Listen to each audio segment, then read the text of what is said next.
오늘 말씀에 하나님께서 모세에게 명령하시죠. 레위 자손을 계수하라. 레위 자손의 숫자를 카운트하라고 하십니다. 15절에 말씀하죠. 레위 자손을 그들의 조상의 간과 종족을 따라 계수하되 1개월 이상 된 남자를 계수하라. 1개월 이상 된 남자를 계수하라고 하십니다. 앞에서 보았던 것처럼 다른 지파는 전쟁에 나갈 수 있는 20세 이상의 남자를 계수하라고 했는데 레위 지파는 갓 태어난 1개월 이상 그 어린아이부터 계수하라고 말씀합니다. 전 여기에도 중요한 의미가 있다고 생각합니다. 레위 지파는 이스라엘을 대표하는 사람들이죠. 하나님께서 그들을 구별하여 부르셨는데 이들을 어떤 기능적인 측면에서만 아니라 존재적인 측면에서 부르셨다는 것을 알 수가 있습니다. 어제 말씀 12절에도 내가 이스라엘 자손 중에서 레위인을 택하여 이스라엘 자손 중에 태를 열어 태어난 모든 자를 대신하게 하였은즉 레위인은 내 것이라 이렇게 말씀하셨습니다. 저는 이것이 우리에게 메시지가 된다라고 믿습니다. 하나님께서 우리를 부르실 때도 하나님의 백성 삼으실 때 이렇게 하셨다라는 사실입니다. 우리가 하나님의 자녀 또 하나님의 백성이 될 수 있는 것, 이것은 우리가 어떤 자격이 충족되어서가 아니라 전적인 하나님의 사랑, 하나님의 은혜 때문인 줄 믿습니다. 우리가 이것을 꼭 기억했으면 좋겠어요. 나는 하나님의 그런 존귀한 자녀다. 하나님의 백성이다. 사람들이 볼 때 인간적으로는 연약한 것, 부족한 것 참 많이 있지만 나는 하나님의 사랑받는 그런 존재다 라는 것을 우리가 항상 기억하고 명심했으면 좋겠습니다. 근데 우리는 예수 그리스도 안에 있는 하나님의 사랑 안에서 끊을 수 없는 그런 특별한 존재, 하나님께서 부르신 사람이라는 것을 우리가 기억하고 살았으면 좋겠습니다.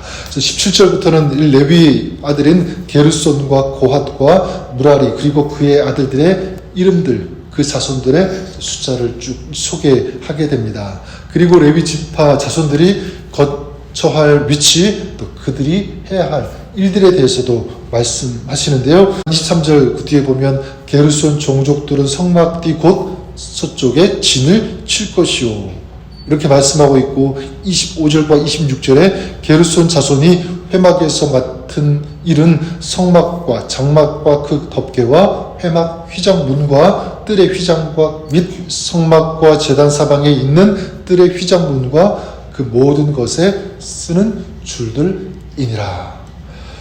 레위 자손이 거한 장소는 성막 중심으로 해서 동서남북 사방에 거주하게 되죠. 성막을 중심으로. 또 하나님께서 그들에게 맡기신 일들이 무엇입니까? 성막과 성막의 기구들을 관리하고 그것들을 지키는 일. 이것이 레위 지파, 레위 자손들이 해야 하는 일이었습니다.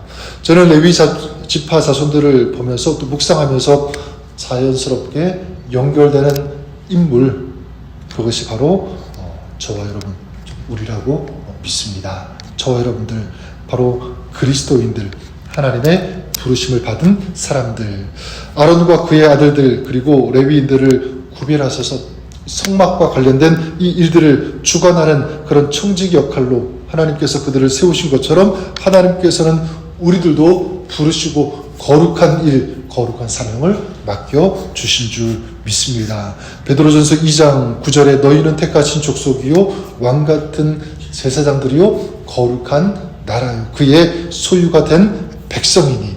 이게 우리의 정체성이죠. 택하신 족속, 하나님께서 선택하셨다라는 사실입니다. 그래서 에베소서 1장 4절에도 보면 창세전에 그리스도 안에서 우리를 하나님께서 택하셨다라고 말씀합니다. 하늘과 땅, 해와 달을 만들기 전에 벌써 하나님께서는 우리를 그리스도 안에서 선택하셨다라는 것이죠. 하나님께서 우리에게 긍휼을 베푸셔서 우리가 예수 믿고 하나님의 자녀가 된 것입니다. 그만큼 우리는 가치가 있는 귀한 존재. 왜냐하면 하나님께서 우리를 부르셨으니까, 구원해 주셨으니까, 십자가의 그 사랑으로 우리가 구원받았고 하나님의 백성 되었고 주님의 제자, 거룩한 제사장이 되었음을 믿습니다. 자, 그렇다면 이 말씀을 근거로 이 시대에 저와 여러분들이 그런 왕같은 제사장으로 부르심을 받았는데, 그렇다면 우리에게 주시는 메시지는 무엇인가, 어떻게 해야 하는가? 전 두 가지 말씀드리고 싶어요. 첫 번째는 뭐냐면, 우리도 이제 영적인 제사장으로, 계속 이 민수기에 나오는 그런 맥락 아니겠습니까? 그런 영적인 제사장, 영적인 핵과 같은 존재로 세상에 서야 한다라는 사실입니다. 그냥 대충 어떤 많은 사람들 중에 한 사람으로 살아가는 것이 아니라, 여러분, 영적인 핵이 되는 그런 사람이 될 수 있기를 바랍니다. 핵이 바뀌면 그 생물이 바뀌는 것처럼 저 여러분이 하나님의 사람으로 세상에 서 있으면 세상이 바뀔 수 있다라고 믿습니다. 내가 제대로 믿으면, 제대로 참된 그리스도인이 된다면 우리 주변에 있는 사람들, 가정이 바뀌듯, 더 나아가 정말 세상이, 사회가 바뀌는 그런 놀라운 그런 은혜의 역사가 우리를 통하여 일어나게 됨을 저는 믿습니다. 그만큼 우리는 소중한, 중요한 존재라는 사실, 우리가 이것을 꼭 기억했으면 좋겠습니다. 또한 세상의 그 중심에서 각자의 사명을 잘 감당해야 한다라는 사실입니다. 레위 자손들이 자신들의 자리에서 각자의 일을 맡은 것처럼 우리는 어떤 일을 해야 합니까? 어떤 사명을 감당해야 합니까? 베드로전서 2장 9절, 너희는 택하신 족속의 왕같은 제사장들, 거룩한 나라 그의 소유가 된 백성이니 라고 말씀하면서 그 다음 뭐라고, 어떻게 이어집니까? 이는 너희를 어두운 데서 불러내어 그의 기이한 빛에 들어가게 하신 이의 아름다운 덕을 선포하게 하려 하심이라. 무엇입니까?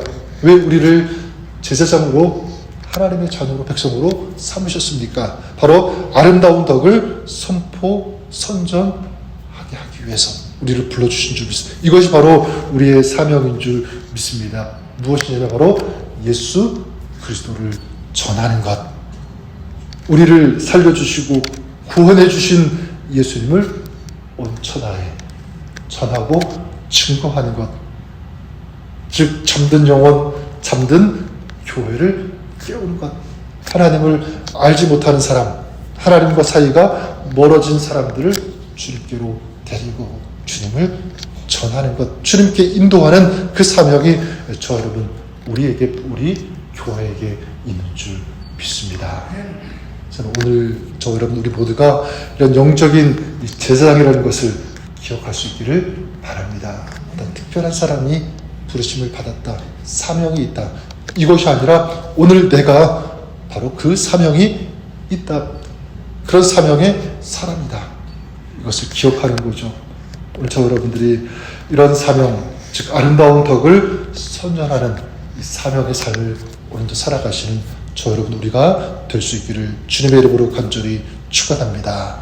여러분의 삶이 이렇게 주님의 소유된 주님의 존귀한 자녀로, 백성으로, 영적인 제사장으로서 오늘도 주님을 증거하는 삶, 아름다운 덕을 선전하는 그런 축복의 삶을 살아가시는 저 여러분, 오늘 우리 삶이 그렇게 될 수 있기를 주님의 이름으로 축복합니다. 오늘 그런 여러분의 삶 가운데 주님께서 동행하여 주시고, 그리고 힘과 능력과 성령의 충만함 더해 주실 것을 믿습니다. 오늘도 그 주님을 믿는 믿음 안에서 사명을 감당하면서 하나님께 영광 올려드리는 여러분의 삶, 오늘의 삶이 될 수 있기를 다시 한번 우리 주님의 이름으로 간절히 축원합니다.